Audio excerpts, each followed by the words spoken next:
यार आप तो मुझे एकदम स्टार्टिंग से बताओ, एकदम स्कूल के बाद से स्कूल मतलब के आपको वाइल्ड लाइफ का कीड़ा लगा कहाँ से? यार वाइल्ड लाइफ का कीड़ा तो एक्चुअली क्या, पापा इरिगेशन डिपार्टमेंट में थे, ओके। रिसेंटली रिटायर हुए, तो उनके साथ हम लोग रेस्ट हाउसेस वगैरह जाते थे, कोलार डैम, ये डैम, वो डैम, एंड जनरली सारे डैम सब ऐसे एरिया में ही होते हैं, आउटस्कर्ट्स ये में। किस ईयर की बात कर रहे हैं अपन? This is very early on, मतलब फर्स्ट टाइम मैं तवा डैम वगैरह गया हूँ आई थिंक जब मैं 8-9 साल का था। सो वो ऐसी जगह जाना, पूरा पेड़ों की कैनपी है, आप जा रहे हो टाटा सूमो में कूदते हुए। तब तो और ज़्यादा डेंस हुआ करता होगा यार। तब डेंस था, डेंस के अलावा मुझे जो एक एक वो, हम आज टाइगर की बात इतनी इजीली करके आगे बढ़ जाते हैं अगले टॉपिक पे, but back then when I used to, मतलब मेरी जो अर्लीस्ट मेमोरीज हैं एक टाइगर को इमेजिन करना, हम शायद 5-6 साल के रहे होंगे, पचमढ़ी जा रहे थे, और रास्ते में मटकुली से जैसे ही आप चढ़ना स्टार्ट करते हो तो बोर्ड्स लगे हुए हैं, और बोर्ड्स पे टाइगर के चेहरे लगे हुए थे कि ये, अब याद नहीं टेक्स्ट क्या था, बट कुछ ऐसा ही कि बाघ विचरण क्षेत्र है, इस टाइप का कुछ। एंड वो जैसे ही हेडलैम्प पड़ता था उस पर और वो चेहरा दिखता था, डर लगता था। So that fear of that animal, मतलब वो इतना डेंजरस और इतना पावरफुल एनिमल है, वो आई थिंक हम लोगों ने उसको टीवी पे एक आई कैंडी तरीके से इतना ज़्यादा देख लिया है ना कि वो डर लोग भूल गए हैं। सो मेरी अर्ली मेमोरीज जो हैं वो टाइगर से बहुत ज़्यादा डर लगता था मुझे। लेकिन रियलिटी में उसको देखें तो बहुत ज़्यादा काम है वो। हाँ, बहुत एकदम शांत है, लेकिन लगेगा कि नहीं कि कुछ कर देगा। वो और उल्टा दूर ही जाता है वो बेचारा, वो तो अवॉइड ही करता है लोगों को। सो वो भी फील्ड के एक्सपीरियंसेस रहे जहाँ पे उनको ऐसे देखा कि कितना समझदार जानवर है और कॉन्फ्लिक्ट नहीं चाहता वो।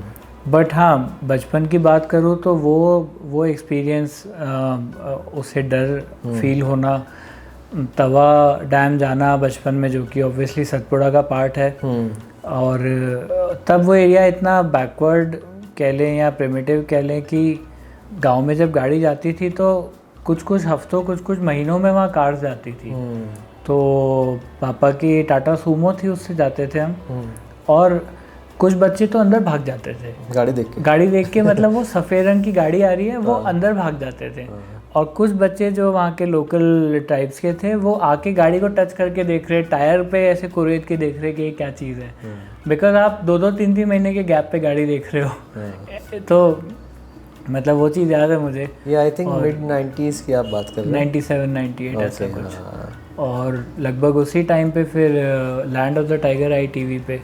उसके पहले शाम को 2 घंटे दूरदर्शन पे डिस्कवरी चैनल आता था, और उस पर ये सब शोज आते थे, चीता, मादा चीता सहवास कर रही है एंड ऑल दैट। वो काफ़ी बोरिंग लगता था, मतलब वो चीज़ों का मतलब भी नहीं पता था और बहुत बोरिंग लगता था फ्रैंकली। सो अफ्रीका देख के आई डोंट नो, कभी मेरे को अपील नहीं किया है, but then suddenly one fine morning Sunday सुबह टीवी पे लैंड ऑफ द टाइगर आया। उसी टाइम पे अर्थ मैटर्स आता था माइक पांडे जी का। सो कहीं ना कहीं वो थोड़ा सा और रिलेटेबल लगा। एक इंडियन होस्ट है वाल्मीकि थापर जी, माइक पांडे साहब, और इंडिया के जंगल्स की बात कर रहे हैं। So for as a 8 year old that was more tangible for me and relatable कि अच्छा ये यहाँ है, चंबल, घड़ियाल, I am born in Gwalior, तो I could relate to things. And then I could not relate to the scale of this country के इसी एक कंट्री में येलो थ्रोटेड मार्टिन्स भी हैं, कहीं नॉर्थ ईस्ट की बात हो रही है, उत्तराखंड की बात हो रही है, कहीं डॉल्फिन्स हैं, कहीं क्रेन्स हैं। सो वो डाइवर्सिटी जो उस शो में दिखाई थी ना, उसने काफ़ी फैसिनेट किया। और तब से ही मतलब एज अ 8 year old दिमाग में था कि यार ये सब देखना है। सो आई मीन बीट बेदी ब्रदर्स की फिल्म ऑन रेड पैंडाज, ये सब बचपन में देख देख के फिर आया वो। Then I was lucky to have a father and a chacha जो कि काफ़ी गिज़्मो फ्रीक्स हैं। तो 2001 में हमारे घर में डिजिटल कैमरा आ गया था, तब बहुत रेयर चीज़ थी। बहुत ज़्यादा रेयर है। तो उसमें छोटी फ्लॉपी डिस्क लगती थी। 2003 में तो प्रॉपर 2 मेगापिक्सल का निकॉन का डिजी कैम आया था। सो उससे फिर खेलना कूदना काफ़ी स्टार्ट किया। फिर हैंडी कैम मिल गया, कैसेट वाला हैंडी कैम था। उसमें इन कैमरा एडिटिंग में आप टेक्स्ट डाल सकते हो, सब कर सकते हो। सो साथ ही साथ एक तरफ वाइल्ड लाइफ वन विहार जा के डेवलप हुआ, Van Vihar and all these trips to nearby dams. और दूसरी तरफ ये फर्स्ट नेशनल पार्क कौन सा था? कान्हा। कान्हा, हाँ, वो किस ईयर में गए थे आप? पहला नेशनल पार्क ट्रिप था कान्हा 2006। ओके, हाँ, कॉलेज टाइम पे गए थे हम फ्रेंड्स। और 2006 में तो आई थिंक कान्हा एकदम बहुत ज़्यादा कुछ था भी नहीं वहाँ पे, डेवलपमेंट हाँ, मतलब के हिसाब से अभी के मुझे याद है वो मोचा में वो हियावाथा रेस्टोरेंट था। So, एक दो ही ढाबे होते थे आई थिंक, कम थे। हाँ, वो गेट वाला था। और हियावाथा था वहाँ। सुबह सुबह 6 बजे जब हम पहुँचे तो वहाँ चाय वाय पी। सर्दी का टाइम था, I think February, as far as I can remember. हाँ, जनवरी एंड थी, 26-27 जनवरी। एंड आई थिंक उस वक्त में बैरिकेड भी वो अंदर वाला था, बाहर वाला नहीं था। वो बड़े वाले पेड़ तो के उस अंदर रूट से जाने में भी आई थिंक बहुत वो पेट्रोल पंप पर वो मतलब वो आप यहाँ से खटिया से एंटर करो तो ऐसा लगता था अचानक से कहीं और ट्रांसपोर्ट हो गए हैं मतलब। और तब तो आई थिंक एमपी टूरिज्म भी था अंदर, I don't remember, may be था या हट गया था। बट किसली रुके थे हम लोग, और वो भी एक अपने आप में बहुत बढ़िया एक्सपीरियंस था। और तब तो नॉर्मल किसी भी टूरिस्ट को वहाँ पे आप जैसे फ़ोन करो और इंक्वायरी करो और रूम्स और ये सब मिल जाता था। सो बढ़िया एक्सपीरियंस था। बट फ्रेंड्स उतना ज़्यादा कीन नहीं थे, तो एक सिंगल सफारी करके वापस आ गए। कुछ दिखा था उसमें? कुछ नहीं मतलब अभी आज की डेट में कुछ नहीं बोलूँगा तो बहुत लोग मुझे मारेंगे, क्योंकि हाँ डियर वगैरह आप लोगों को कुछ नहीं कहना थोड़ा सा अच्छा नहीं लगेगा, शोभा नहीं देता। तो अलार्म कॉल्स ये सारी चीज़ें सब हुआ था। टाइगर नहीं मिला था। तो अगेन वो चीज़ एक रह गई थी कि यार टाइगर देखना है। देन करते करते कॉलेज साथ में चल रहा था। 2009-10 ऑनवर्ड्स पन्ना जाना स्टार्ट किया, पहले एज टूरिस्ट, और फिर धीरे धीरे वहाँ पे जो एक्टिविटीज़ चल रही थी फॉरेस्ट मैनेजमेंट की वो डॉक्यूमेंट करने लगा। ओके, तो फर्स्ट टाइगर आपने पन्ना। और कैसा एक्सपीरियंस था आपका फर्स्ट एनकाउंटर? फर्स्ट एक्सपीरियंस बहुत बहुत अजीब था। मतलब ऐसे वन विहार में तो बचपन से टाइगर देख रहे थे।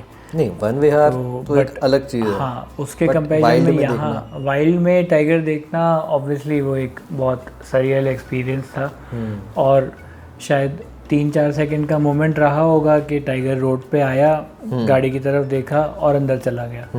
बट वो अब when I try to recall तो ऐसा लगता है कि आधे घंटे की साइटिंग थी। तो था वो एक मोमेंट ही, बट वो इतना ज़्यादा अंदर घर कर गया है दिमाग में कि वो एक एक चीज़ बिल्कुल उस समय जो हुई थी वो याद है। तो सरियल एक्सपीरियंस। और पहली बार जब टाइगर का एक ऑपरेशन डॉक्यूमेंट किया तो वो फिर एक दोबारा अलग एक्सपीरियंस था। ये कहाँ? पन्ना। ओके। सो टाइगर का रिलीज़, जीपीएस कॉल रिंग, ये सारी चीज़ें वॉलंटरी मैं करता था। सो उसी टाइम पे फिर वहाँ पर WWF वाज क्वाइट एक्टिव।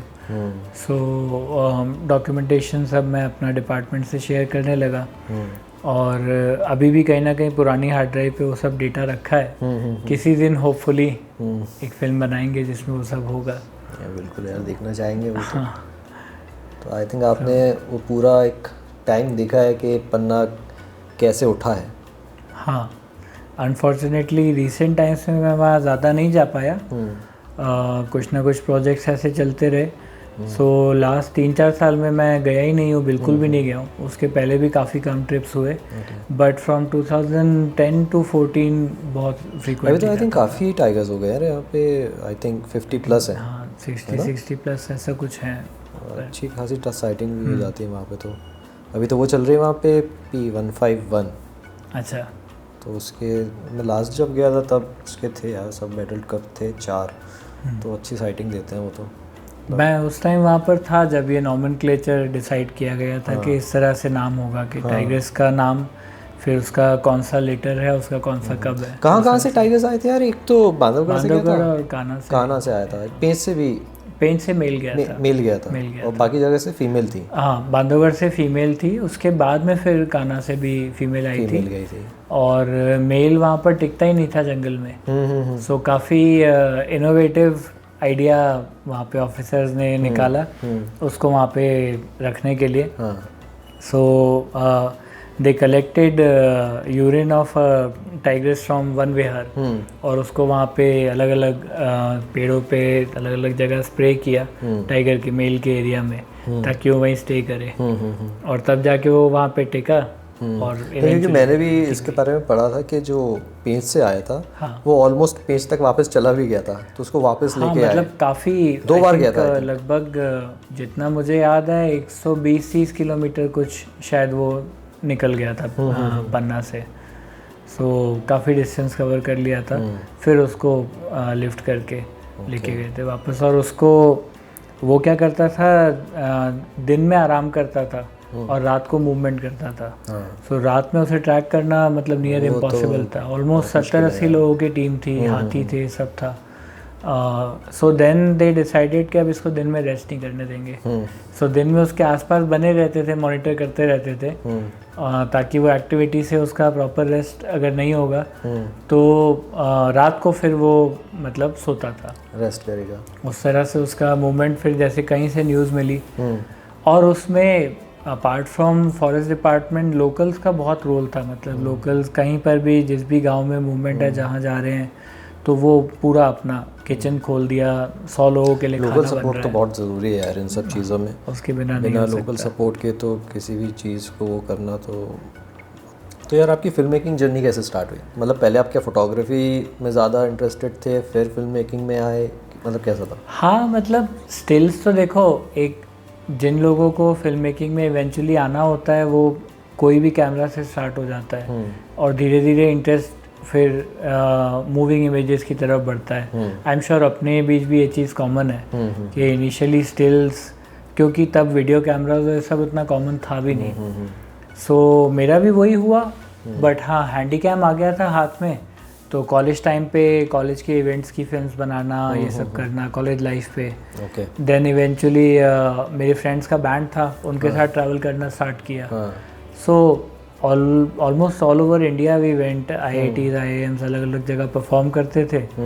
तो मेरी अच्छी प्रैक्टिस भी हो गई और मज़ा आता था, घूमते थे।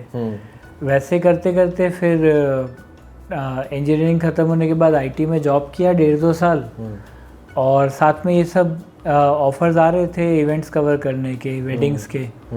सो इवेंचुअली फिर स्टिल से धीरे धीरे, और मैंने ये चीज़ रियलाइज़ भी करी कि भोपाल में अभी वीडियो करने वाले लोग कम है। हाँ, और थोड़ा सा एक्सपोजर उस तरह का था। बचपन से म्यूज़िक वीडियोस में इंटरेस्ट था। अच्छा। सो वो सारे उस तरह का एडिट करना, उस तरह से म्यूज़िक को क्रिएटिवली यूज़ करना, वो सब वेडिंग्स में यूज़ करना स्टार्ट किया। तो क्लाइंट्स ने अप्रिशिएट किया, अगला क्लाइंट और पैसा देने को रेडी हुआ। और at the same time wedding से पैसा आ रहा था, वो पैसा लेके मैं वाइल्ड लाइफ ट्रिप्स पे डालता था। सो ये करते करते करते पन्ना में जो कुछ किया था, one fine day my dear friend Prashant Murthy, उसने मुझे एक फेसबुक पोस्ट के बारे में बताया। काफ़ी फेमस फिल्म मेकर हैं सुबैया नल्ला मुथु। सो नल्ला सर ने फेसबुक पे पोस्ट किया था कि I need an assistant. So मैंने रात में उनको ईमेल किया and he was back then also he was quite famous already. उनको 2-3 नेशनल अवार्ड्स मिल चुके थे, अब तो और फेमस है। मैंने उन्हें ईमेल किया और कोई उम्मीद तो थी नहीं, तो अपना प्रोफाइल भेजा कि इस तरह से मैंने पन्ना में डॉक्यूमेंटेशन किया है और बाकी मैं वेडिंग्स करता हूँ, और करके सो गया। सुबह 6 बजे उनका फ़ोन आया। अच्छा। और फ़ोन आते ही सबसे तेज़ से सांस ले रहे थे। अच्छा। लगे क्या हो गया इनको। कहते कि प्लीज़ डोंट वरी, मैं मॉर्निंग वॉक कर रहा हूँ इसलिए मेरा सांस थोड़ा सा तेज़ चल रहा है। So tell me about yourself. So I think कुछ ऐसा कनेक्ट बैठा कि पहला कॉन्वर्सेशन ही हमारा आधे घंटे का फ़ोन कॉल था। सुबह 6 बजे। हाँ। और कहते तो फिर ठीक है तो आ जाओ। मैंने कहा हाँ ओके आ जाता हूँ। और पेरेंट्स को बताया तो कहते ये क्या बात हुई, अब तुम ये सब छोड़ के जंगल जाओगे? अभी वेडिंग्स कर रहे थे, इवेंट्स कर रहे थे। हाँ यार, मतलब पेरेंट्स का क्या रिएक्शन था जब आप उनको पता चला कि आप वाइल्ड लाइफ फील्ड में आप काम करना चाह रहे हो? उनका ये था कि तुम शौक को शौक की जगह रखो, पैसा कमाने के लिए अपना एक स्टेबल कुछ करो। अगर IT में नहीं भी सर फोड़ना इस एक पॉइंट के बियॉन्ड, बिकॉज वो लक्षण तो दिख ही रहे थे उनको। सो देन दे सेड कि आप अपना ये चलने दो और शौक में जब मर्जी जंगल जाओ, पैसा होगा तो तुम कभी भी जंगल का ट्रिप कर सकते हो। अगर हम वाइल्ड लाइफ को साइड में भी रखें तो आपने अपने घर वालों को कन्विंस कैसे किया कि मेरे को फोटोग्राफी या फिल्म मेकिंग लाइन में काम करना है? उसमें ज़्यादा मेहनत नहीं लगी, क्योंकि एक तो ये होता है ना कि पेरेंट्स को आपसे उम्मीद होती है कि बच्चा कुछ करेगा। मेरे पेरेंट्स को एक पॉइंट के बाद ज़्यादा उम्मीद नहीं थी। अच्छा। उन्हें दिख रहा था नहीं हो पाएगा, कॉलेज भी इसको ख़राब मिला है। अब नॉर्मल सा जॉब मिला है, हालांकि जॉब काफ़ी अच्छा लग गया था, और but at some point they also realise कि ये नहीं कंटिन्यू करेगा, तो वो पूत के पाँव उनको पालने में दिख गए थे। तो इंटरेस्ट मुझे उन्हीं चीज़ों में आता था। मैं जब टेक महिंद्रा में भी था तो वहाँ मैंने प्रोग्रामिंग रिलेटेड काम कम किया होगा, और शौक में बैठ के उस प्रोजेक्ट का लोगो डिज़ाइन कर दिया, कुछ कर दिया, ये चलता रहता था। तो जब मैंने बोला कि मुझे ये नल्ला सर को ज्वाइन करना है, उन्होंने बोला है आ जाओ, सो देवर शॉक्ड इन अ वे, और बोले कि ये क्या बात हुई, तुम रोज़ नया प्लान लेके आ जाते हो। पता नहीं क्या हुआ, वो कहते हैं ना जब मतलब व्हेन स्टार्स अलाइन, तो उस दिन डिनर कर रहे थे हम, और डाइनिंग टेबल में ही टीवी लगा हुआ था, उस पर उनकी फिल्म आ रही थी टाइगर क्वीन। अच्छा। और डिनर करते करते हम देख रहे हैं, बाद में फिर पूरी फिल्म ख़त्म करके बंद किया टीवी। तो पापा कहते अच्छा ये इन्हीं के पास जाना है तुम्हें? मैंने कहा हाँ। कहते बात करो, देखो क्या है हिसाब किताब। तो उनसे मुझे बस इतना ही चाहिए था कि एक बार हल्का सा एक्सेप्टेंस दिखा दें, और फिर उनको ज्वाइन कर लिया। वहाँ पर काफ़ी कुछ सीखा कि एक बड़े प्रोजेक्ट पे चीज़ें किस तरह से वर्क करती हैं। मेरे लिए अचानक से काफ़ी बड़ा जंप था। सो आप जिप्सी में जा रहे हैं, डेली जंगल फिल्म कर रहे हैं, एक पर्टिकुलर टाइग्रेस को पे फोकस था हमारा। उसके तब आई थिंक 6-7 महीने के बच्चे थे। सो वहाँ से लेके 1 साल तक जब उनको फॉलो किया बच्चों को, सो उनकी प्लेफुल फाइट्स कैसे धीरे धीरे एग्रेशन में बदलती हैं। फिर वो माँ से टुवर्ड सेपरेशन थे, तब तक मैं वहाँ पर था। सो वो एक अलग लेवल की लर्निंग थी। कितने साल थे फिर हमारे? मैं वहाँ लगभग 1 साल से थोड़ा ज़्यादा था। बट उस बीच बच्चे 7-8 महीने से ग्रो होके ऑलमोस्ट 1.25-2 साल के हो गए थे। सो और बीइंग विद नल्ला सर, जो कि इंडस्ट्री को इतना ज़्यादा अच्छे से जानते हैं, उन्होंने टीवी में भी काफ़ी काम किया है 90s में, तो उनसे भी बहुत कुछ सीखा है। यार लेकिन रणथंभौर में काम करना भी एक अलग टाइप का ही चैलेंज है यार। मतलब इतना अलग ही टाइप का टेरेन है वहाँ पे, और प्लस गर्मी, मौसम सबसे ज़्यादा ज़बरदस्त गर्मी, और बहुत ज़्यादा मतलब उमस भी बहुत हो जाती है लेक्स की वजह से, सर्दी भी बहुत ज़्यादा होती है। और हमारा ऐसा था कि हमें थोड़ा सा लाइमलाइट और सोसाइटी से, मतलब डेली सोशलाइजिंग से दूर रहना था। ऐसा क्यों? तो क्योंकि वहाँ पे सब नल्ला सर को तो जानते ही थे। धीरे धीरे मैं भी लोगों से मिलने जुलने लगा, और मैं बातूनी तो हुई। तो ही realize it very early on कि अगर मैं यहाँ पे कोर सर्कल में बैठा रहूँगा तो डेली आना जाना इतना होगा लोगों का कि हम काम नहीं कर पाएंगे। तो हमने काफ़ी दूर, ऑलमोस्ट 20 किलोमीटर दूर रेंट पे घर ले रखा था, वहाँ रहते थे। और बढ़िया लाइफ थी। और वहाँ पर ये जो मेरा फ्रेंड प्रशांत, जिसने मुझे बताया था कि ऐसी ऐसी अपॉर्चुनिटी है, सो उनके वहाँ एक बार और 6 महीने बाद अपॉर्चुनिटी निकली। उनके एक प्रीवियस असिस्टेंट ने छोड़ा, तो फिर उसको भी वहीं बुला लिया। तो मिलके हमने फिर काफ़ी मस्ती करी। तो फिर मतलब ये पूरा 1 साल का ही पूरा वो था? हाँ, साल भर से ऊपर था। और उस बीच टाइगर्स रिवेंज फिल्म आई थी नेट जियो की, वो टुवर्ड्स रैप अप थी। फिर क्लैश ऑफ टाइगर्स नाम से रिलीज हुई फिल्म। सो सेम फुटेज से उन्होंने फिर 2-3 फिल्म्स बनाई, जो उस टाइम पे बेसिकली हम लोगों ने शूट किया था।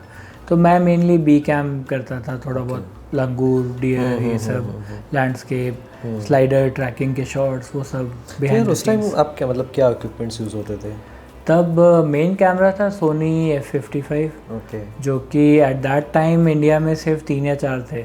एक इनके पास था, 2 संजय लीला बंसाली के पास थे, और एक आध और कोई रेंटल वाले के पास था। वो आई थिंक कैसेट वाला होता होगा? नहीं, वो था तो कार्ड ही। उसका कार्ड भी काफ़ी एक्सपेंसिव था, मतलब 3 लाख रुपए का उसका एक्सेस कार्ड था। और 4K नई चीज़ थी। सो वो 4K, अच्छा उस टाइम पे 4K पे कर रहे थे? हाँ, 4K कर रहे थे। और 4K काफ़ी नया टर्म, लोगों को पता नहीं होता था कि 4K क्या होता है। तो मतलब बेसिकली यही था कि वाइल्ड लाइफ में आप फुटेज को और क्वालिटी को चाहते हो कि वो फिल्म सालों तक लोग देखें, तो फ्यूचर प्रूफ क्वालिटी में शूट करना इम्पोर्टेंट। आगे भी अगर कुछ उससे कुछ फुटेज यूज़ करना है तो एटलीस्ट हाँ इतना तो रेजोल्यूशन हो कि आपके नए उस पर यूज़ हो जाए। तो यार ये राजस्थान के टाइगर्स का मैंने ऐसा नोटिस किया है कि फेस काफ़ी चेंज रहता है अपने सेंट्रल इंडिया के टाइगर्स, ऐसा क्यों है?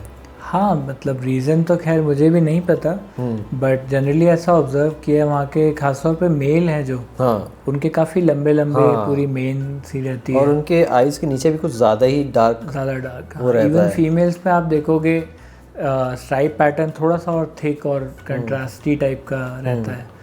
एमपी में हल्का लाइट है, बट एमपी में देन ओवरऑल मेल्स का साइज बड़ा है। रणथंभौर में I would say they are more muscular, maybe क्योंकि पूरा हिली रॉकी टेरेन है, बट ओवरऑल साइज में मैं बोलूँगा सदर्न एमपी के खास तौर पे टाइगर्स। और इवन कैप्टन फोर्साइथ की बुक में है कि जो रियल वाइल्ड टाइगर्स हैं दुनिया के, वो पचमढ़ी की वैली में रहते हैं, जिनका कभी किसी से कोई इंटरेक्शन नहीं, सिर्फ वाइल्ड प्रे खाते हैं एंड 100% नेचर से अलाइंड है। आप मड़ई के टाइगर्स ले लो ना, वो मारते हैं इंडियन गौर को सीधे निपटा देते हैं। मतलब उसको मारने यार एक अलग बिल्कुल वो है। और फिर धीरे धीरे तड़ोबा की साइड जाओ तो हल्का सा पेल सा मॉर्फ होता है, उनका कोट होता है। तेराई के टाइगर्स भी अगेन बड़े हैं मौसम और प्रॉब्ली टेरेन की वजह से, तो थोड़ा बहुत वेरिएशन तो है। तो फिर रणथंभौर के बाद क्या सीन था आपका? सो रणथंभौर काफ़ी मज़ा आया, काफ़ी कुछ सीखा, but then at one point I realize कि यार this is not how I want to make films in wild life. So वहाँ से फिर मैंने छोड़ दिया, I decided to quit.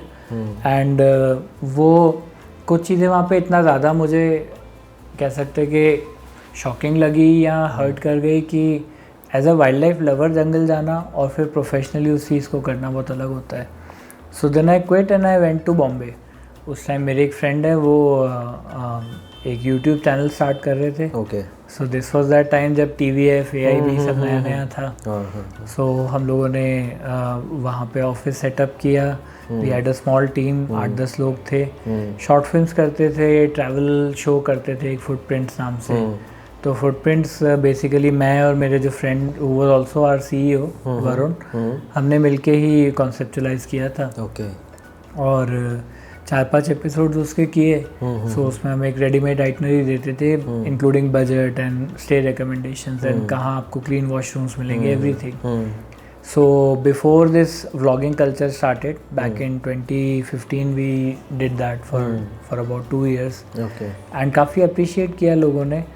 Short films करते थे तो थोड़ा सा वो सिनेमा वाला भी एक चीज़ टेस्ट कर ली। आप बॉलीवुड में भी ट्राई करने का हाँ मतलब नहीं, मुझे बहुत जल्दी समझ आ गया था कि ये लाइटिंग वाइटिंग करके एक्टर के साथ काम करना मैं नहीं करती। बहुत कंट्रोल एनवायरनमेंट रहता है, मुझे ऐसा लगता है वहाँ पे बहुत ज़्यादा कंट्रोल्ड होता है, बट कंट्रोल होते हुए भी फिर साथ में क्योंकि इतनी बड़ी टीम होती है तो बहुत सारे डायनेमिक्स होते हैं, बहुत सारी चीज़ें हैं तो।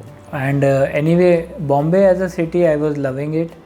और मैं, मेरा फ्रेंड प्रशांत और एक और भोपाल से है हमारा फ्रेंड शतारजी जो कि हमारा साउंड डिज़ाइनर और इंजीनियर है, हम तीनों फ्लैटमेट्स थे। तीनों में से कोई भी पीता वीता नहीं था। तो घर में ही हम पार्टी करते थे बढ़िया। फुटबॉल टेबल ले रखा था और लूडो, सांप सीढ़ी और मोनोपोली खेलते थे, आइडियाज़ डिस्कस करते थे, शॉर्ट फिल्म्स बनाते थे, तो मज़ा आता था। ट्रैवल शो के टाइम पे भी हर एपिसोड में हमने एक ना एक जंगल डाल दिया। अच्छा। अगर हम साउथ इंडिया कर रहे हैं तो नागरहोले डाल दिया, फिर उसके आगे कूर्ग, चिकमंगलूर, इस तरह से। नॉर्थ गए तो Corbett and then further to Rishikesh and other places. इस तरह से हर एपिसोड में एक ना एक जंगल फिट कर देता था बस। जंगल। हाँ। फिर वो कंपनी अनफॉर्चुनेटली कंपनी के ओनर्स ने डिसाइड किया that they want to wrap up and do something else. Okay. तो फिर मैं वापस भोपाल आ गया और again I started volunteering with forest department जो मैं पहले करता था। ओके। तो उसी तरह से फिर एक फ़िल्म करी सबसे पहले यहाँ पे टाइगर फाउंडेशन के लिए, गांधी सागर सैंक्चुरी पे। So I approach them with a few ideas and they said कि यार बांधवगढ़ कान्हा में तो बहुत फिल्में बनी हैं ऑलरेडी, बट वेस्टर्न एमपी पे अभी तक किसी का फोकस नहीं रहा है और किसी ने एफर्ट भी नहीं डाला है, तो उन पार्क्स को प्रमोट करना है। ऐसे फिर हमने खिवनी में थोड़ा सा काम किया और गांधी सागर पे फिर एक फिल्म करी। So that started a whole new journey altogether. आपने बांधवगढ़ भी बनाई थी उसके बाद आई थिंक, तो उसका कैसा एक्सपीरियंस था आपका? क्योंकि वो कुछ ज़्यादा ही फेमस हुई है एंड अभी भी लोग उसको देखते हैं। हाँ, आई एम ग्लैड। मतलब बांधवगढ़ पता नहीं, एक तो कुछ कॉम्बिनेशन था चीज़ों का कि सब कुछ फिट हो गया। एक आप खुद मेंटल जोन में भी होते हो जहाँ पे क्रिएटिविटी निकलती है, सो लोग अप्रिशिएट करते हैं तो अच्छा लगता है ऑब्वियसली। और स्क्रिप्ट भी जब लिखी थी तो मैंने फॉर्मल राइटिंग तो कभी सीखी नहीं है, सो बहुत ही इनफॉर्मल और बहुत ही फ्री तरीके से सब लिखा। लेकिन यही चीज़ उसकी सबसे इम्पॉर्टेंट चीज़ थी उस पूरे फिल्म की। विजुअल्स तो ठीक है, मतलब थे ही एक अलग लेवल के, लेकिन जो उसकी राइटिंग थी वो मतलब ऐसा था कि कोई सामने से बैठ के आपको सुना रहा है। हाँ, so लोग और इंटरेस्टिंग बना रही थी। लोग भी एक्चुअली वही अप्रिशिएट करते हैं कि बहुत ही कैजुअल और एकदम लेमन लैंग्वेज में है, बिकॉज फॉर्मल राइटिंग करने जाते हैं तो then I would have been competing with people who write for BBC Discovery. उतने अपने बस की थी भी नहीं, फ्रैंकली आज भी नहीं है, और काफ़ी टाइम लगेगा उसमें। सो मैंने सोचा कि इसको अपन कैजुअल रखते हैं, हम जैसे बातचीत करते हैं लोगों से। सो ओपनिंग लाइन से लेके जब वहाँ पे कुछ पर्टिकुलर टाइगर्स की बात हो रही है, एंड ज़्यादातर चीज़ें ये लोगों से ही पिक करी हैं। तो जैसे हमारे वहाँ पे एक गाइड थे, उनसे बात चल रही थी, उन्होंने मज़े मज़ाक में B2 टाइगर के बारे में बताया, और वो बात ऐसे कर रहे थे जैसे वो उस एरिया के कोई गुंडे की बात कर रहे हो। तो वहीं से फिर वो लाइन स्क्रिप्ट में गई कि अरे नाम चलता था B2 का। तो ये सब एलिमेंट्स वो स्क्रिप्ट के लोग पसंद करते हैं आज भी, but it was an experiment and I am glad कि अभी आज की डेट में लोगों को अच्छी लगती है वो फिल्म, और मेनली स्क्रिप्ट की वजह से। बट काफ़ी बड़ा एक्सपेरिमेंट था, और हर बार एक्सपेरिमेंट में चांसेस होता है कि ना चले। नहीं, लेकिन ये तो बहुत ज़्यादा ही सक्सेसफुल था तो आपका एक्सपेरिमेंट। वो चल गया, आई एम ग्लैड। और इवन उस पर तो काफ़ी रिएक्शन वीडियोस भी बने। हाँ, उस पर एक पाकिस्तानी चैनल का भी रिएक्शन वीडियो बना है, और एक और दो तीन और चैनल्स पे रिएक्शन वीडियोस बने हैं। इसमें आई थिंक कितने व्यूज़ हो गए यार? 4-5 मिलियन ऑफिशियली तो हाँ कुछ 1 मिलियन है, बट वो फिल्म उठा के डाउनलोड करके लोगों ने अपने अपने चैनल पे अलग से भी डाल रखी है। ऐसे तो फिर काउंट करें तो बट वही तो बात है ना, हम लोग जब फिल्म बनाते हैं, मतलब हम दोनों ही, और भी लोगों ने फिल्म बनाई हैं फॉरेस्ट डिपार्टमेंट के लिए। सो हमारा कभी भी ये टारगेट नहीं होता कि एक चैनल पे 10 लाख 20 लाख व्यूज़ आए। हम तो चाहते हैं कि ज़्यादा से ज़्यादा लोग स्टोरी देखें।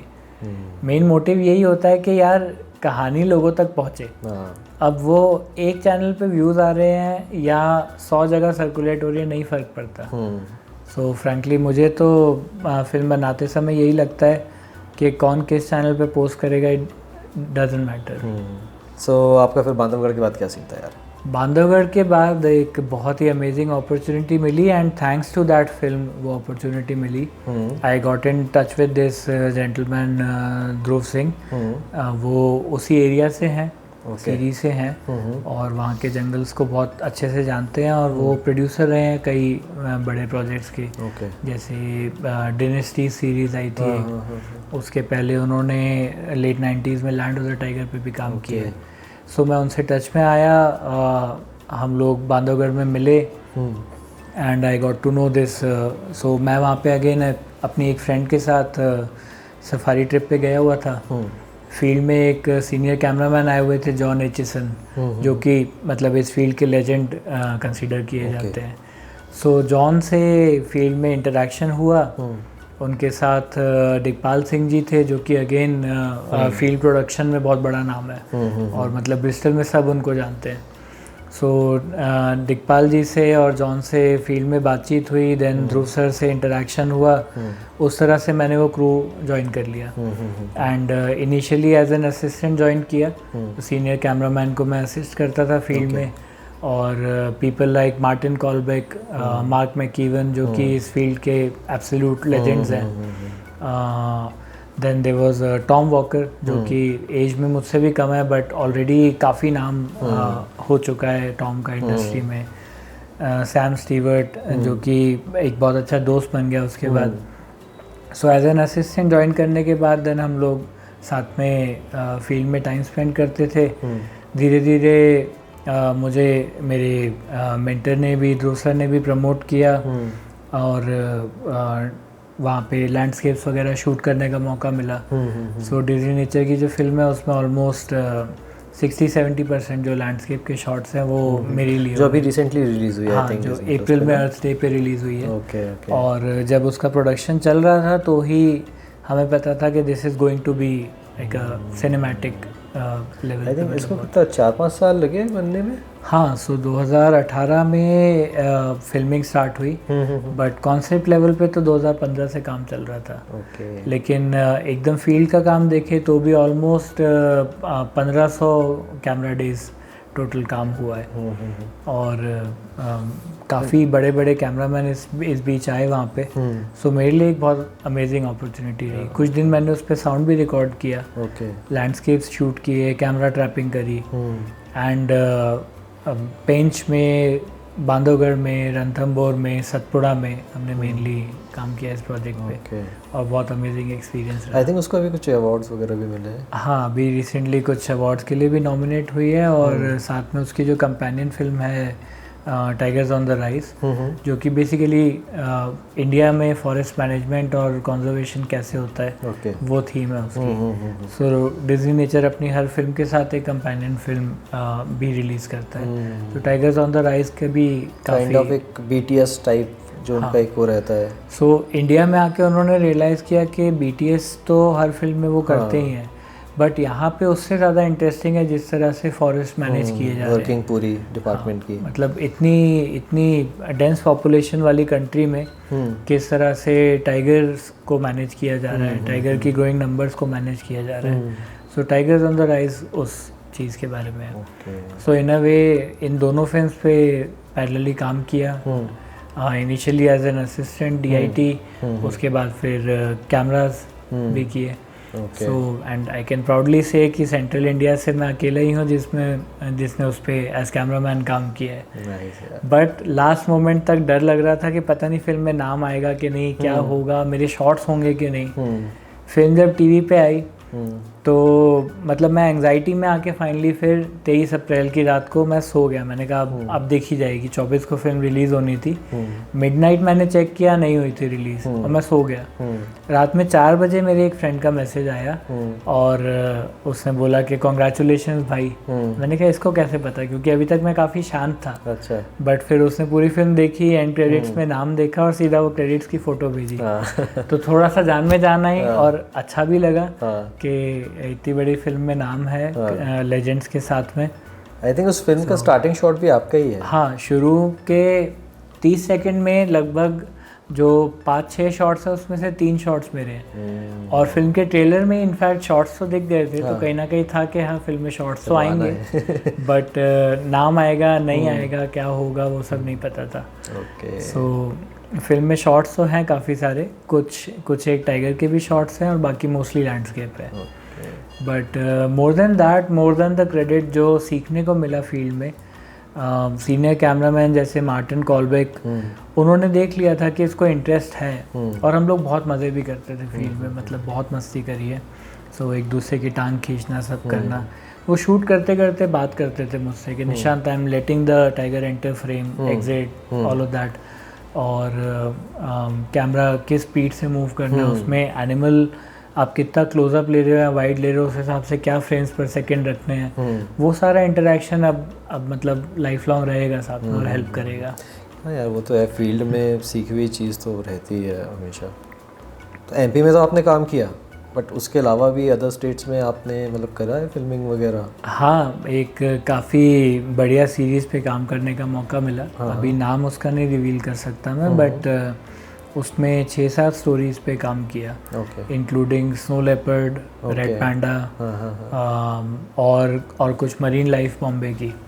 So again I can't reveal the species, but वो मतलब मैं कहूँगा कि सबसे इंटरेस्टिंग शूट्स में से एक था। Okay. So even red panda for that matter काफ़ी चैलेंजिंग था, क्योंकि -25-27 डिग्री, तेज़ ब्लिजर्ड चल रहा है, मेरे मूँछों के बाल पूरे हॉरिजॉन्टल जम गए। कहाँ पे किया था शूट आपने रेड पांडा? ये सिंगलीला नेशनल पार्क में किया था, दार्जिलिंग से नॉर्थ में। ओके। सो इंडिया साइड से लोकेशन हो गई है तो एक्सट्रीम था, मतलब मौसम के हिसाब से भी ईस्टर्न हिमालयस काफ़ी अनप्रेडिक्टेबल वेदर होता है।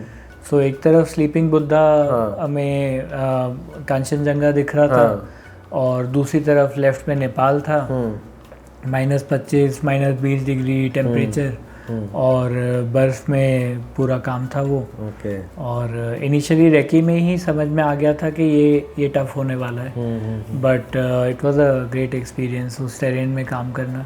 तो यार आपने इतने सारे टेरेन में काम किया है, तो यार क्या क्या डिफ़िकल्टीज़ आपने फेस करी है? मतलब डिफ़िकल्टीज़ तो मेजरली तो एनिमल्स तो वैसे भी आपके हाथ में नहीं है, वो तो अपने मूड और अपने रूटीन वो तो उनको कुछ वो तो हमने बहुत एक्सपीरियंस कर लिया है, कुछ नहीं कर सकते। बट साथ में टेरेन ऑब्वियसली, और टेरेन के अलावा आप इतना भारी इक्विपमेंट लेके चल रहे हो पूरे टाइम, सो फिज़िकली भी काफ़ी ड्रेनिंग होता है। तो इस पूरी जर्नी में जो एक चीज़ मैं रिग्रेट करता हूँ कि मैंने अपनी हेल्थ का ध्यान नहीं रखा ज़्यादा, वो चीज़ ऑब्वियसली थोड़ा प्रॉब्लम देती है। बट वेदर एक ऐसी चीज़ है जो अगेन आप कुछ नहीं कर सकते, आप प्रिपेयर कर सकते हो खुद को, बट किसी भी लेवल के आप गियर खरीद लो, कपड़े खरीद लो, सब ले लो, तो भी मतलब मौसम तो आप पे हावी हो ही जाता है। सो जैसे सिंगलीला में -20 22 25 डिग्री हो रहा था, ब्लिजर्ड आ रहा है, इतनी तेज़ हवा चल रही है कि मतलब खुद की बोली बात खुद नहीं सुन पा रहे, और रात में सुबह बर्फ़ गिर रही है, फिर उसके बाद 1-2 घंटे के लिए धूप निकलती थी तो वो पूरा पिघल जाता था, तो वो स्नो का आइस बन जाता है, उस पर वॉक करना तो मतलब बहुत टफ था, बहुत ज़्यादा। बट उससे भी ज़्यादा चैलेंजिंग सरप्राइजिंगली वाज मुंबई। अच्छा। मुंबई में हमने कुछ मरीन लाइफ शूट करी, और लो टाइड और हाई टाइड के बीच का जो विंडो होता था उस टाइम पर हम शूट करते थे, और हार्डली 200-300 मीटर हमें शोर पे वॉक करना होता था बार्नकल्स पे, जहाँ हाथ रखो वहाँ कट लग रहा है, बिकॉज बहुत शार्प होते हैं बार्नकल्स, और वो हील भी नहीं होता जनरली, उसको टाइम लगता है। सो क्रॉक्स पहन के जाते थे, काफ़ी अनयूजुअल शूट था ये, मतलब नॉर्मली हम कोलंबिया और ये सब पहनते हैं जूते, और वहाँ पे क्रॉक्स पहनने पड़ते हैं क्योंकि वो फिसलते नहीं हैं, फ्लेक्सिबल होते हैं। और कुछ ऐसे ऑर्गेनिजम्स वहाँ पे जो पहली बार देखे शूट करना तो एक दूर की बात है। सो सिर्फ 15 दिन का शूट था वो, बट उस 15 दिन में जो थकान हुई है और जो अमेजिंग चीज़ें देखने को मिली हैं, मतलब वो एक मिक्स पैक था काफ़ी हद तक। मज़ा भी बहुत आया, सीखने को भी बहुत कुछ मिला, बट चैलेंजिंग भी बहुत था। मतलब हमें 200 मीटर चलने में ऑलमोस्ट आधा घंटा लग जाता था, और फिर जैसे ही वापस टाइड आने का टाइम होता था रात में 7:30-8 बजे के आसपास, और डेली टाइम थोड़ा थोड़ा आधे घंटे एडवांस होता जाता है, तो डेली आपकी विंडो छोटी छोटी होती जा रही है। तो उसमें क्या आप लोग इक्विपमेंट्स क्या यूज़ कर रहे थे? इक्विपमेंट कैमरा तो रेड हीलियम था, बी रोल के लिए एक इन्फिनिटी था 4K, और मैक्रोज वगैरह के लिए A7S III था। So I was quite surprise to see कि BBC के टॉप लेवल के प्रोडक्शन में भी A7S III यूज़ हो रहा है यार। अच्छा कैमरा, काफ़ी एनकरेजिंग था कि मैं भी यूज़ करता हूं। हाँ, मतलब अपने पास जो गियर है वो ऑलरेडी काफ़ी अच्छा है, एंड ज़्यादातर लोग सोचते हैं ना कि वाइल्ड लाइफ के लिए आपको बहुत खर्चा करना पड़ेगा, उससे कंपेयर करें तो अपना कहीं नहीं है। हाँ, लेकिन है, मतलब अपने निकल जाता है, बिल्कुल काम हो जाता है। सो मैक्रोज उसमें यूज़ किए थे, और जो कैमरामैन आए थे Simon de Glanville, he is a very senior cameraman, और उसके अलावा वो एक स्टीरियोग्राफर है। अच्छा। जो कि बेसिकली DOP को बताता है कि तू गलत कर रहा है, तू लाइटिंग ऐसी कर। अच्छा, DOP को बताता है? हाँ, क्योंकि फिल्म 3D में कैसी दिखेगी वो ये आदमी इमेजिन कर सकता है। सो काफ़ी टेक्निकली साउंड आदमी थे वो, और कैमरा और लाइटिंग के अलावा इनसे डिसिप्लिन के मामले में जो सीखा मैंने, दैट वाज अमेजिंग। ओके। बहुत ही डिसिप्लिन्ड, और हर कंडीशन में दिमाग ठंडा रखना, वो एक बहुत बढ़िया लेसन था। ओके। तो यार अपन कोई भी एक वाइल्ड लाइफ डॉक्यूमेंट्री बनाते हैं तो उसमें किस चीज़ का कितना रेशियो रखा जाता है? मतलब आप सपोज़ 1 घंटे की कोई मूवी है तो आप उसमें पूरा 1 घंटा तो टाइगर दिखाओगे नहीं, बिल्कुल। तो आप उसको किस तरीके से डिवाइड करते हो? हाँ, सो जैसे डिज्नी की फिल्म की बात करें टाइगर, तो जब स्टोरी डेवलपमेंट एक बेसिक स्ट्रक्चर तो था। आप अपने खुद एक बजट पे बना रहे हो और एक एकदम डिज्नी का कोई बजट है, तो उसमें कितना डिफरेंस रहता है काम करने के तरीके में? और इसमें काम करने के तरीके में डिफरेंस ऐसे आ जाता है कि बजट आपको अलाउ करता है ज़्यादा टाइम फील्ड में, और जब आप कोर वाइल्ड लाइफ शूट कर रहे हो तो ऑब्वियसली वो मैटर करता है, बिकॉज यहाँ हम 3 दिन 5 दिन में फिल्म बना रहे हैं। जैसे हमने साथ में कूनो पे बनाई थी, टोटल 6-7 दिन का काम था वो, और 20 मिनट की फिल्म बनाई। और उसके बाद भी हमने जो भी काम किया है, like you made on Satpura हम लोगों ने फिर बांधवगढ़ में किया, तो बांधवगढ़ टोटल 4-5 दिन की शूटिंग थी, आई थिंक 4 दिन। सो टाइम लिमिटेशन बजट के साथ ऑब्वियसली आ जाती है, और वो बड़े प्रोजेक्ट्स पे अच्छी बात ये होती है प्रोड्यूसर्स का एक विजन ही अलग लेवल पे होता है। सो उन्हें पता है कि ठीक है, पहले 10 दिन अगर कुछ नहीं मिला तो 11वें-12वें दिन मिलेगा, बिकॉज धीरे धीरे आप जैसे जंगल को समझने लगते हो, अपने सब्जेक्ट को फॉलो करने लगते हो, उसके रूटीन से फेमिलियर होते हो, then you start getting stuff. वेराज हमारे प्रोजेक्ट्स में क्योंकि ह्यूमंस और एनिमल्स दोनों इन्वॉल्व हैं, तो स्टोरी मोस्टली ह्यूमंस ड्राइव कर रहे होते हैं, एनिमल्स उसमें फिलर की तरह आते हैं। सो कंजर्वेशन फिल्म्स में ये चीज़ थोड़ी सी डिफरेंट हो जाती है। कुछ हद तक चीज़ें कंट्रोल में हैं कि आप लोगों से जिनसे आप इंटरेक्ट कर रहे हो, उनसे जो मटेरियल मिल रहा है उसके बेस पे आप फिल्म कर रहे हो। वेराज प्रॉपर ब्लू चिप प्रोडक्शन में सब कुछ एनिमल के हाथ में है फुटेज वाइज।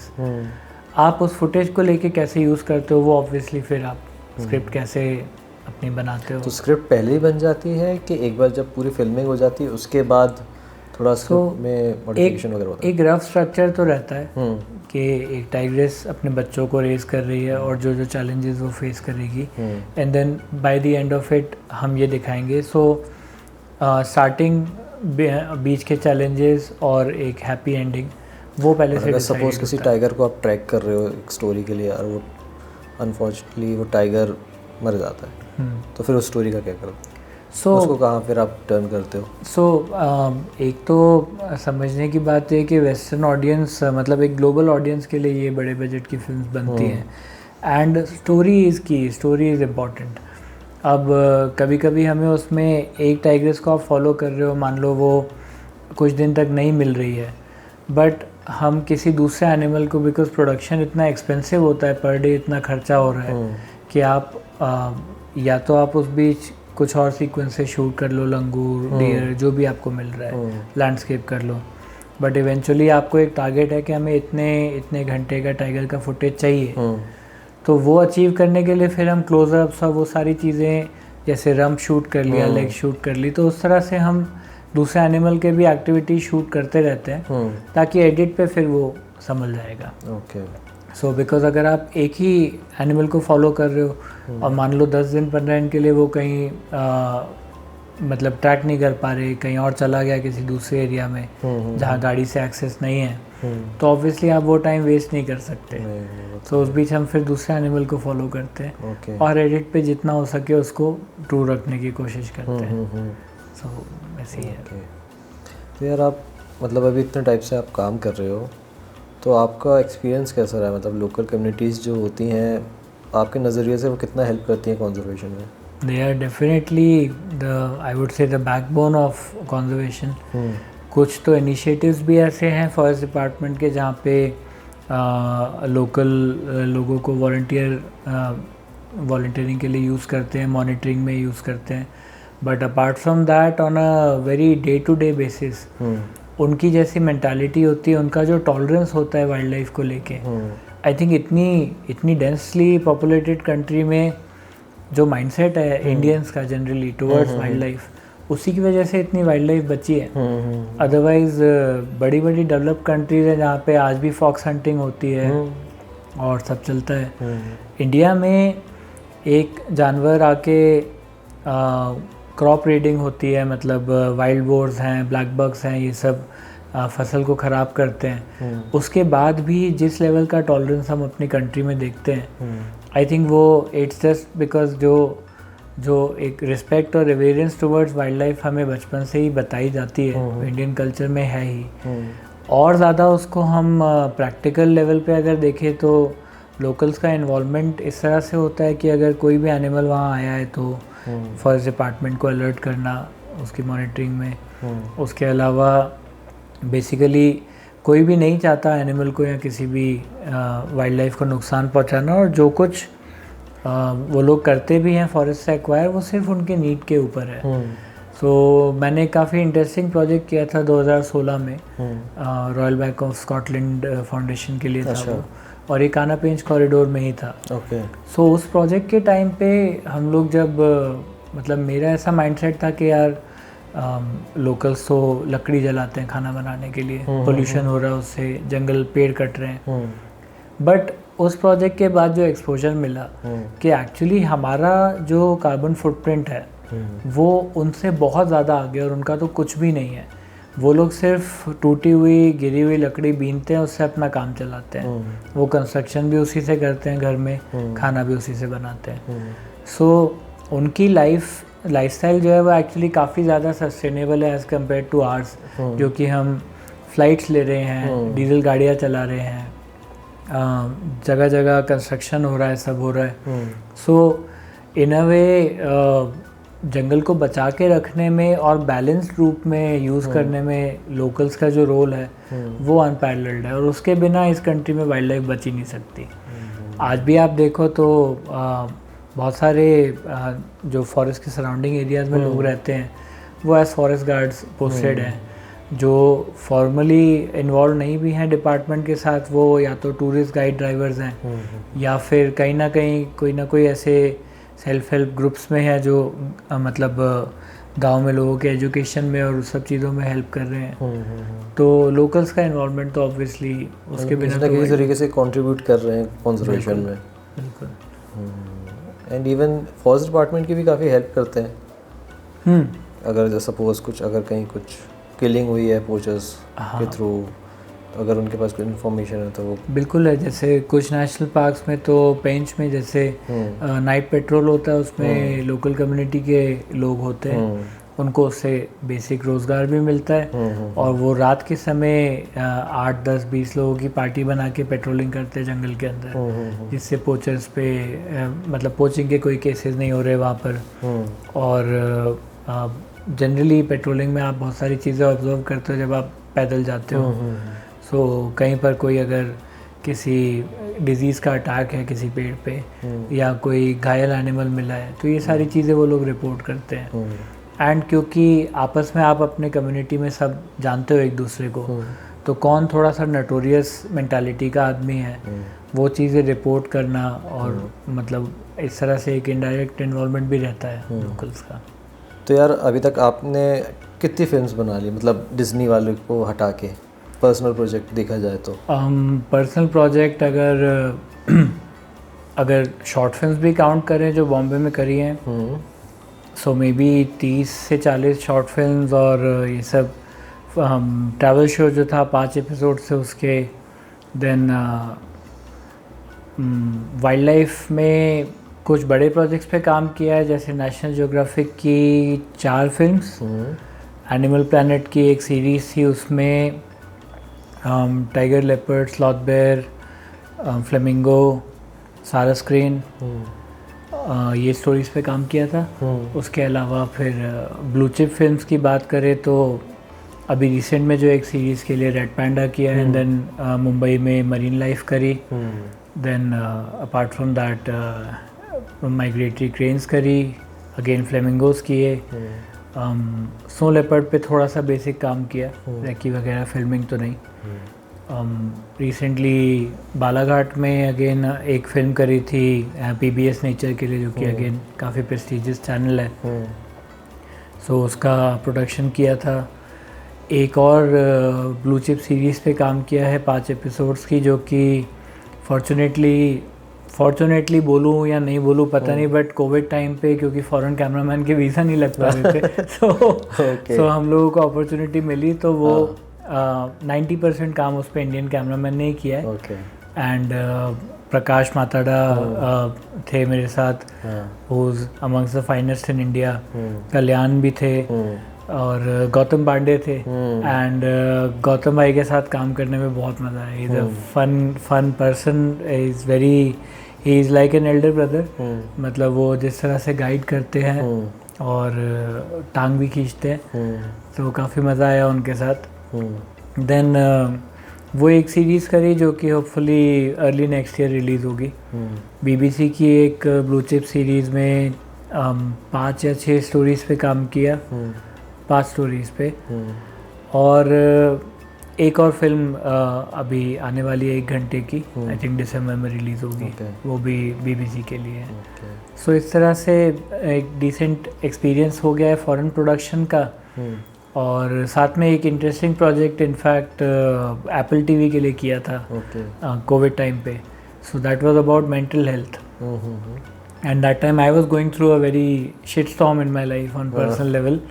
So career और personal life और सारी चीज़ें काफ़ी अजीब चल रही थी. और ये प्रोजेक्ट भी mental health के बारे में था. So it was produced and hosted by Prince Harry and Oprah Winfrey. So The Me You Can't See नाम से सीरीज थी, जिसमें से एक स्टोरी इंडिया में शूट हुई थी इम्फाल में. तो वो एक it was a welcome departure from wildlife films. और साथ में working with a senior cameraman from Mumbai, Rakesh Haridas, उनके साथ काम किया, worked on the production of it. So वो एक बहुत बढ़िया एक्सपीरियंस था. तो अचानक से वाइल्ड लाइफ में, जहाँ हमारा जो 2-3 महीने का बजट होता है, ओपरा विनफ्री की प्रोड्यूस्ड एक सीरीज़, जो Asif Kapadia was one of the producers and directors for the series.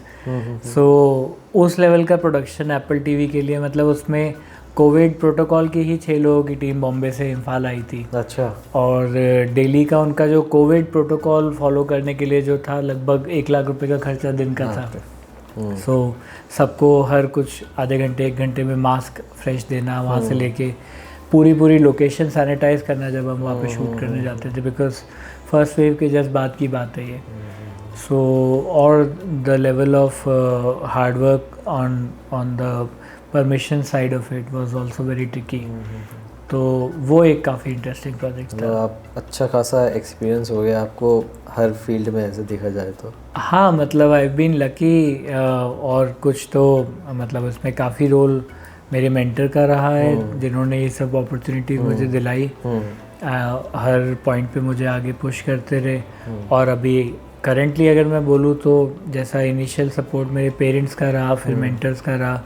Now my wife and I, we work together. We have our own company now.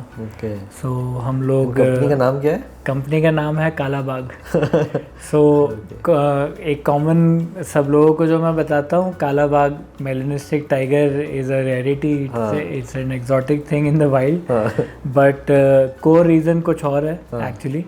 सो मेरे दादाजी, मेरे grandfather, before partition he was from Kalabagh in Sindh province, Pakistan. तो वो उस area से थे और वहाँ की कहानियाँ सुनाते थे. अच्छा. तो कहीं ना कहीं वो नाम दिमाग में बसा हुआ था. And after he passed away in 2019, मैं वो चीज़ कहीं ना कहीं रखना चाहता था अपने इसमें. और साथ में Kala Bagh is black tiger, so it's a rarity in the wild. यही मेरा इंस्टाग्राम हैंडल भी है. सो कंपनी जब एस्टैब्लिश करी लास्ट ईयर, तो यही नाम रखा. और मैं और मेरी वाइफ हिमानी, हम लोग कोवर्कर्स भी हैं. So a lot of people say that it becomes very challenging to work with your spouse. There are challenges. The challenges are just balancing between क्या चीज़ पर्सनल लाइफ है, क्या काम है. बट वो एक बहुत छोटा पार्ट है. Apart from that, the laurels of working together, the joy of working together, I think वो एक बहुत बढ़िया चीज़ हम लोग एक्सपीरियंस कर रहे हैं, जो ये कंपनी की जर्नी और अपनी जर्नी साथ में हम लोग कर रहे हैं. सो वो एक बहुत अच्छा एक्सपीरियंस है. और साथ में हम लोगों ने लास्ट 1 साल में लगभग 22-23 शॉर्ट फिल्म्स बनाई हैं. सो बड़े प्रोडक्शन में काम करने में एक अलग मज़ा था, एक अलग लेवल ऑफ लर्निंग थी. पैसा भी अच्छा था. अब पैसा उतना अच्छा नहीं है फ़िलहाल, बट साथ में काम करके मज़ा आ रहा है. और अपने हिसाब से चीज़ों को, अपने आइडियाज़ को एग्जीक्यूट कर पा रहे हैं. सो यही एक रीज़न था जो मैं खुद से अपना प्रोडक्शन हाउस चाहता था. और इसमें हमारे एक्स बॉस जो थे वो भी काफ़ी सपोर्टिव रहे. तो धीरे धीरे करके इक्विपमेंट खरीद रहे हैं, सेकेंड हैंड चीज़ें ले रहे हैं, कुछ फ्रेंड से उधार लेते हैं, कुछ रेंट पे लेते हैं, और वो करके हमने अपनी कंपनी इस्टेब्लिश करी है। तो फिर अभी फ्यूचर प्लानिंग क्या है आपकी? एक मिनट, बार बार किसी का फ़ोन आ रहा था। A few moments later. Future planning, we have some ideas जो कि हम लोग प्रोड्यूसर्स को पिच कर रहे हैं, और वाइल्ड लाइफ के दरवाजे मतलब धीरे धीरे और लोग वाइल्ड लाइफ फिल्म देखना पसंद कर रहे हैं, व्हाट एवरीवन इज़ ऑब्जर्विंग। जितना ब्रेकिंग बैड और स्ट्रेंजर थिंग्स का जो व्यूअरशिप थी और बिंज वॉचिंग में जो उनका लेवल था, उतना ही आवर प्लैनेट का रहा नेटफ्लिक्स पे। So all this is very encouraging. और इंडिया में जिस तरह से जो वैरायटी है, जो बायोडाइवर्सिटी है वाइल्ड लाइफ में, वो अभी एक्सप्लोर होना मुझे लगता है चालू ही हुई है, as long as film making is concern. सो टाइगर्स पे फिल्म्स बनी हैं, लेपर्ड्स की स्टोरीज़ और भी बर्ड्स पे बनी हैं, बट धीरे धीरे करके हम और उस नेचुरल हेरिटेज को एक्सप्लोर कर रहे हैं। सो हम लोग भी प्रोड्यूसर्स को आगे आइडियाज़ पिच कर रहे हैं उसी हिसाब से। तो और कब एक्सपेक्ट कर सकते हैं कुछ बड़ा नया? लेट्स सी, होपफुली जल्दी। एक फिल्म हम लोगों की खुद की लगभग 35 मिनट्स की रिलीज़ होने वाली है, which was about gaur translocation. So वो एक सेंस ऑफ अचीवमेंट दे रहा है, बिकॉज जिस लेवल का वो ऑपरेशन था, जितना टफ था, कहीं ना कहीं हमारे लिए वो उतना ही चैलेंजिंग था उस चीज़ को जस्टिफाई करना, कैमरा पे हर चीज़ कैप्चर हो और अच्छे से हम दिखा पाएँ स्क्रीन पे। बस ये भी है ना कि गौर जनरल पब्लिक के लिए एक बेसिक वाइल्ड एनिमल है, लेकिन अपने लिए वो चीज़ और चैलेंजिंग हो जाती है कि उसको और कितने अच्छे तरीके से आप दिखा सकते हो। बिल्कुल, मतलब टाइगर और ये सब आइकॉनिक स्पीशीज़ थोड़ा सा इजीली लोग इंटरेस्ट ले लेते हैं, बट गौर एक ऐसा सब्जेक्ट था जो कि हम लोग भी जब उसमें घुसे तब उसमें फिर इंटरेस्ट आया। और पहले तो हम सिर्फ एक डॉक्यूमेंटेशन की तरह रख रहे थे और एक 5 मिनट की फिल्म बनाने का प्लान था, बट देन जो चीफ वाइल्ड लाइफ वार्डन थे उन्होंने बोला कि you have to make a complete film जो कि साइंटिफिकली पूरी तरह से रोबस्ट हो। एंड WIA से इसमें डॉक्टर पराग निगम जो थे उनकी काफ़ी गाइडेंस रही। MP फॉरेस्ट डिपार्टमेंट के सभी officers, SK Singh sir, Krishnamurthy sir, Amit Dubey sir, Chauhan sir, सभी लोगों की गाइडेंस थी। और साइंटिफिक लेवल पे हमने कोशिश करी कि एक एक चीज़ बिल्कुल एक्यूरेट हो। बार बार ऑफिसर से और साइंटिस्ट से हमने script we ran it through them और चेक करवाई हर चीज़। फिल्म जब जितनी बार एडिट होके एक लाइनअप सामने आता था तो हम शेयर करते थे और सब चीज़ें उसमें एक्यूरेट डिस्क्रिप्शन हो, बिकॉज मुझे ऐसा लगता है कि कॉन्जर्वेशन फिल्म्स खास तौर पे apart from trying to educate people या अवेयरनेस क्रिएट करने के अलावा एक रेफरेंस मटेरियल भी बनता है। तो आज अगर आपने किसी भी सब्जेक्ट पे एक फ़िल्म बनाई है तो फ्यूचर ऑफिसर्स, फ्यूचर साइंटिस्ट भी वो फिल्म्स को देखते हैं, लोकल कम्युनिटी के लोग उस फिल्म्स को देखते हैं और उनके लिए एक रेफरेंस मटेरियल बनता है कि ओके इस टाइप का ऑपरेशन ऐसे किया जाता है और इसकी क्या इम्पोर्टेंस है। So that responsibility lies with us as film makers. और हम लोगों ने साथ में भी काम किया है, तो ये कोशिश करी है कि सब चीज़ें एकदम एक्यूरेट तरीके से दिखाई जाए, कहीं पर भी कुछ फेक ना करें। सो गौर की फ़िल्म उस तरह से हमारे लिए एक काफ़ी एनलाइटनिंग एक्सपीरियंस था और आई एम प्राउड टू से कि एक 35 मिनट की फ़िल्म जल्दी ही हम we are about to release. Okay, but यार अपन बना तो रहे हैं, लेकिन आपने कभी ये सोचा है कि ऑडियंस पे वो चीज़ कितना इम्पैक्ट डाल रही है? मतलब उन लोग कुछ सीख भी रहे हैं उस चीज़ से? आपने अभी इस चीज़ पे गौर किया है? हाँ, I mean good question. Actually इस चीज़ पे बहुत दिमाग कभी कभी परेशान होता है कि यार हम लोग जो कर रहे हैं वो मैटर भी करता है कि नहीं। But then when we see, even अगर हम MP टाइगर फाउंडेशन सोसाइटी का यूट्यूब चैनल देखें तो आज ऑलमोस्ट 40,000 सब्सक्राइबर्स हैं उसके।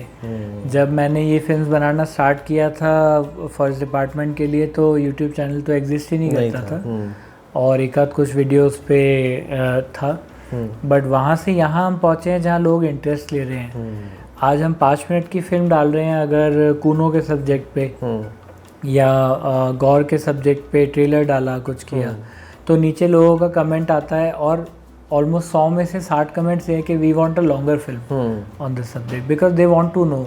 लोग और जानना चाहते हैं। तो धीरे धीरे करके लोगों को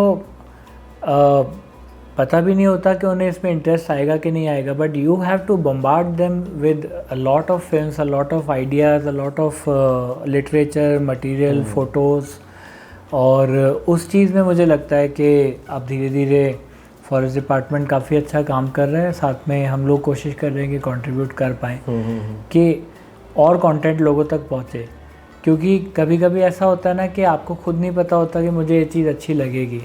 आप मॉल जाते हो, एक नई ब्रांड देखते हो and you don't know anything about that brand. आप जब स्टोर एंटर करते हो, वो कपड़े देखते हो, वो शूज़ देखते हो, देन यू फिगर आउट कि okay this is what I wanted. So उसी तरह से आई थिंक वाइल्ड लाइफ एक एज अ जॉनर धीरे धीरे लोगों के लाइफ में सीप इन कर रहा है। अब यूएस में, यूके में फिर भी लोग थोड़ा सा वाइल्ड लाइफ फिल्म्स पहले से देखते रहे हैं, बट इंडिया में अभी तक कल्चर नहीं था। बट अब धीरे धीरे आ रहा है। अब धीरे धीरे आ रहा है एंड हम लोग वो चेंज देख रहे हैं। हम उस चेंज का होपफुली पार्ट भी हैं छोटा सा, जहाँ पे लोग इस चीज़ में इंटरेस्ट ले रहे हैं। और मुझे ऐसा लगता है कि नेगेटिव स्टोरी और नेगेटिव न्यूज़ तो सब लोग दिखा ही रहे हैं, क्रिटिसाइज सब कर ही रहे हैं। थोड़ा सा पॉजिटिव पार्ट, थोड़ा सा एनकरेजमेंट। सो अभी रिसेंटली हमने कूनो की एक शॉर्ट फिल्म करी, उसमें ये लाइन डाली है कि यार सवाल बहुत कर लिए, थोड़ा सा प्रोत्साहन भी कर दो। तो I think that's very important कि जो लोग एक्चुअली काम कर रहे हैं फील्ड में, उन्हें कुछ एनकरेजमेंट भी तो दो। ये बात भी सही है। खैर अब वाइल्ड लाइफ फील्ड भी है भी इतनी फैसिनेटिंग, लेकिन आपको सबसे ज़्यादा इसमें रिवॉर्डिंग पार्ट क्या लगता है अपार्ट फ्रॉम वाइल्ड लाइफ? मतलब आई थिंक एक तो जैसे मैंने बोला ना कि वो चेंज होता देख रहे हैं, मतलब both of us we are also seeing that कि लोगों को धीरे धीरे इंटरेस्ट आ रहा है in our own countries natural heritage, जिसमें अभी तक लोग ध्यान नहीं दे रहे थे शायद, बट ये सब फिल्म्स बन रही हैं, लोगों का उसमें इंटरेस्ट डेवलप हो रहा है। ग्राउंड लेवल पे अगर चेंज की बात करें तो it's helping in bringing tourism, it's helping in motivating the field staff, encouraging them कि आप जो कर रहे हो उसे appreciate किया जा रहा है, आपकी कहानी लोगों तक पहुंच रही है। I think वो motivation it goes a long way and it really helps them। मतलब आज अगर कोई किसी भी आप डिपार्टमेंट में देखें तो जूनियर ऑफिसर्स को सर्टिफिकेट दिए जाते हैं, इंसेंटिव्स दिए जाते हैं, अवार्ड्स दिए जाते हैं एनुअल लेवल पे, ताकि वो मोटिवेट हो। तो कहीं ना कहीं ये फिल्म्स भी उस तरह से हेल्प कर रही हैं। और साथ ही साथ एक इंटरेस्टिंग चीज़ गांधी सागर में हमने देखी। So back in 2017 I made a film on Gandhi Sagar, 3 minute की फिल्म थी। काफ़ी मतलब आज की डेट में व्हेन आई लुक बैक तो शूट भी बहुत जल्दबाजी में किया था, एडिट भी बहुत जल्दी में किया था, तो वो as such as a film maker दिखाने लायक नहीं मानता मैं उसको। बट उसका ग्राउंड लेवल पे इम्पैक्ट ये रहा कि तब वहाँ पे एक डेप्यूटी रेंजर थे, उन्होंने मुझे बताया कि आप लोगों की फिल्म आई यूट्यूब पे और आज गांव के लड़के जो ऐसे ही आवारा मतलब टाइम पास कर रहे हैं, इधर उधर घूम रहे हैं, बाइक पे पेट्रोल वेस्ट कर रहे हैं अपना, आज वो मेन रोड पे बाइक लगा के खड़े रहते हैं। उन्हें दिखता है कि एमपी टूरिज़्म के रिजॉर्ट की पे अगर गाड़ियाँ कोई आई हैं तो वो खुद से आके फ़ोन पे वीडियो दिखाते हैं लोगों को, कहते हैं सर हम आपको वहाँ ले जाएंगे, वहाँ ले जाएंगे, अलग अलग व्यू पॉइंट्स के नाम लेते हैं जो फिल्म में दिखाए हैं, और फिर वो बाइक पे आगे आगे ले जाके टैक्सी को लीड करते हैं। So in a very informal and an organic way they become tour leaders, और उनको उससे एम्प्लॉयमेंट भी मिला है, वो अपना इनफॉर्मल वे में गाइडिंग वाइडिंग से पैसे कमा रहे हैं और एक अच्छी चीज़ में एंगेज हो रहे हैं। और ऑब्वियसली जो टूरिस्ट भी वहाँ जा रहा है उसको ये सब स्पॉट्स देखने को मिल रहे हैं जहाँ पे रॉक शेल्टर्स हैं और अमेजिंग लैंडस्केप्स हैं, वाटर बॉडीज़ हैं। तो मुझे वो चीज़ बहुत सेटिस्फाइंग लगती है, बहुत अच्छी फीलिंग देती है कि यार जो किया उसका कुछ तो असर हो रहा है। आई थिंक काफ़ी ज़्यादा अपना लंबा पॉडकास्ट हो चुका है। इसको आई थिंक अब ख़त्म करना चाहिए। लेकिन ख़त्म करने से पहले थोड़े जनता के कुछ सवाल थे, जनता के सवाल थे वो मैं आपसे पूछना चाहूँगा। How to become an assistant to a film maker? अरे बाप रे, लाइक यू। सो अभी फ़िलहाल तो मतलब क्या हमारे साथ काम करने का या जनरली? अच्छा सो फिलहाल तो एक बहुत छोटी सी टीम है हमारी, मतलब लिटरली मैं और हिमानी साथ में काम कर रहे हैं। कुछ लोग हमें एज कैमरामैन हम लोग लेके जाते हैं हमारे साथ ट्रिप पे, कभी साउंड रिकॉर्डिस्ट भी होता है। सो जैसे ही कुछ अच्छा एक प्रोजेक्ट आएगा जहाँ पे हम भी कमिट कर पाएँ कि टीम को साथ ले जा रहे हैं, उन्हें पे कर पाएँ, तो आई मीन हम ही लोगों को अप्रोच करेंगे, सोशल मीडिया पे शेयर करेंगे कि भाई। तो उसके लिए आई थिंक उनको आपको फॉलो करना पड़ेगा। हाँ मुझे लगता है अगर आपकी रिक्वायरमेंट होगी तो ऑब्वियसली आप सोशल मीडिया पे डालोगे तो जिससे हाँ बिल्कुल, मतलब मैं और ईमानी हम लोग सबसे पहले फ्रेंड से पूछना स्टार्ट करेंगे रिकमेंडेशंस के लिए कि कौन साथ में काम कर सकता है, बिकॉज इस बीच काफ़ी लोग आए जिनका कैमरा वर्क डिसेंट था बट वाइल्ड लाइफ में बहुत ज़्यादा इंटरेस्ट नहीं था। हाँ मतलब उस फील्ड में इंटरेस्ट होना भी ज़रूरी है। हाँ अदरवाइज फिर वो सुबह 4-5 बजे उठना एक दो बार तो अच्छा लगता है, फिर लगता है अरे यार ठीक है अपन अपना बाकी चीज़ों में खुश हैं। बारिश भी आ चुकी है काफ़ी तेज़। दूसरा क्वेश्चन ये है कि how to build a career in wild life and conservation film making from scratch. So from scratch अगर आप वाइल्ड लाइफ फिल्म मेकिंग में और कंजर्वेशन फिल्म्स में अपना करियर बनाना चाहते हो तो कुछ तो काफ़ी अच्छे इनिशिएटिव्स है, जैसे ग्रीन हब के बारे में शायद आपने सुना हो। सो ग्रीन हब में दे हैव फेलोशिप जहाँ पे आप ट्रेनिंग ले सकते हो और कंजर्वेशन के साथ साथ फिल्म मेकिंग के बारे में सीख सकते हो। अपार्ट फ्रॉम दीज इनिशिएटिव्स मुझे लगता है स्टोरीज तो आपके आसपास हर जगह हैं। आज सबसे ज़्यादा इंस्पायरिंग जिन लोगों के काम को मैं देखता हूँ उन्होंने काम की शुरुआत ही ऐसे करी थी कि आपके बैकयार्ड में क्या हो रहा है आप उसकी स्टोरी लेके शुरू हो जाओ। अगर आपके कॉलोनी में कोई घर का कंस्ट्रक्शन चल रहा है उसके आसपास की जो बर्ड लाइफ है वो उससे कैसे अफेक्ट हुई है। सो जैसे मैं भोपाल से हूँ और हमने फ़र्क देखा है जब 2000 के आसपास वीआईपी रोड बनी तो वहाँ बड़े बड़े बरगद के जो 2 पेड़ थे उस पर जो बैट्स रहती थी उनके डिक्रीजिंग नंबर्स को हमने लास्ट 20 साल में देखा है, उनके माइग्रेशन को ऑब्जर्व किया है। सो अपने ही एरिया के आसपास आई वुड से आप अपने बैकयार्ड से स्टार्ट करो and start working on it. अगर आप एक नई डेवलपिंग सिटी में रहते हो तो आउटस्कर्ट्स में रियल एस्टेट प्रोजेक्ट्स सारे होंगे, वहाँ पे आई एम वेरी श्योर कि जैकॉल्स की प्रेजेंस होगी, बर्ड्स की प्रेजेंस होगी जो ग्रासलैंड बर्ड्स होती हैं जो खेतों वगैरह में जनरली मिलती हैं। सो उनकी स्टोरीज़ के साथ आप चालू करो और धीरे धीरे you will find your calling और आप उसी पे एक फ़िल्म बनाओ, कौन रोक रहा है। और आजकल इतने सारे फिल्म फेस्टिवल्स हैं, इतने सारे प्लेटफॉर्म्स हैं जहाँ पे अगर किसी ने आपकी फ़िल्म को देखा है, अप्रिशिएट किया है, so they will reach out to you and they would want you to work for them. So इस तरह से स्टार्ट तो आप कहीं भी कर सकते हो। कंफर्ट जोन से निकलना पड़ेगा। हाँ कंफर्ट जोन से निकलना पड़ेगा और थोड़ा सा ऑब्जर्वेंट होना पड़ेगा कि मेरे आसपास क्या हो रहा है। जैसे भोपाल में ही वेटलैंड एरिया में, लेक एरिया में बहुत कुछ है। Even in a city like Indore जहाँ पे आसपास जंगल पैचेस काफ़ी कम हैं, फिर भी वहाँ पर चोरल है और कुछ एरियाज़ है जो थोड़ी सी विल्डरनेस बची है वहाँ पे। So you can start from there. और आसपास की वाइल्ड लाइफ पे अर्बनाइजेशन का क्या इम्पैक्ट है। एंड इवन ये भी है ना कि वाइल्ड लाइफ फिल्म मेकिंग तो ठीक है लेकिन उस वाइल्ड लाइफ को ऑब्जर्व करना भी सीखना चाहिए कि एनिमल का बिहेवियर कैसा है, उसको भी स्टडी करें, वो भी काफ़ी हेल्प करता है आपको फिल्मिंग के टाइम। 100% मतलब आप जितना टाइम फील्ड में दोगे, मतलब 2009-10 के आसपास जब जंगल जाना रेगुलर हुआ था, सो जितना जंगल में सीखा है उससे ज़्यादा भोपाल में हमारा फोटोग्राफी क्लब था, हम लोग फ़ोटो वॉक्स पे जाते थे, वहाँ पे जाके जो बर्ड्स के बारे में सीखा है वो ज़्यादा हेल्प किया है। ओके। एंड एक भाई साहब पूछ रहे हैं कि when is the gaur reintroduction thing releasing.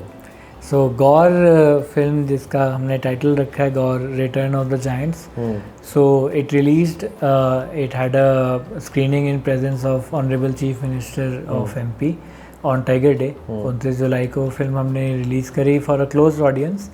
वहाँ पे टाइगर डे के टाइम जो भी डिग्नेटरीज मौजूद थे उनके सामने फिल्म रिलीज़ हुई है, बट फॉर पब्लिक व्यूइंग हम लोग जल्दी ही उसको रिलीज़ करेंगे यूट्यूब पे। Favourite place for street photography in Bhopal? पुराना Bhopal, I mean I would say Peer gate area. Okay. Street photography के लिए मैं पहले बहुत जाता था। अब आजकल स्टिल्स से थोड़ा सा ताल्लुक कम है, बट पुराना भोपाल काफ़ी अच्छा एरिया लगता है मुझे। ओके चलो तो फिर थैंक यू निशांत भाई इतना टाइम देने के लिए, एंड कुछ ज़्यादा ही लंबा खिंच गया। हाँ नहीं, अपन गप्पे मारने बैठते हैं तो लंबा तो खिंचना ही है, और आगे और भी बात करेंगे फिर। बिल्कुल, इक्विपमेंट, फील्ड, बहुत सारी चीज़ें। होपफुली इसका सेकंड पार्ट भी ट्राई करेंगे रिकॉर्ड करने का बहुत जल्दी।